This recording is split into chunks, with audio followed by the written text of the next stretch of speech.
Most platforms make product exports painful. No way to filter by sales, price, or performance. Putler fixes that. Use smart filters to instantly export meaningful product data and see what's selling, what's not, and what deserves a closer look.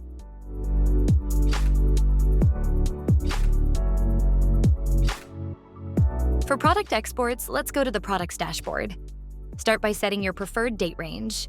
Then apply filters to answer specific questions quickly. Want to segment products based on how many customers purchased them?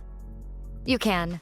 Looking for products that sold more than 50 units? Use the quantity sold filter. Want to see items with an average selling price above $100? Apply the price filter. Or to spot problem products, check those with unusually high refunds. Once your list is filtered, click Export, and Putler gives you a CSV with product name, SKU, units sold, revenue, refunds, and more.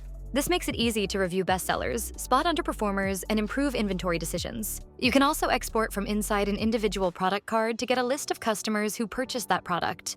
Perfect for upselling, cross-selling, or sending targeted promotions. Even though you could analyze inside Putler, exports make it simple to share with your team, run deeper analysis in Excel, or prepare board-ready reports. With Putler, exporting is effortless and quick. It provides you with all the data you need at your fingertips. You no longer need to depend on your accountant or your store admin for the numbers. Log in and connect your store's businesses to Putler. Filter what matters, export in seconds, and put your data to work. Try Putler. One-click exports, smarter decisions.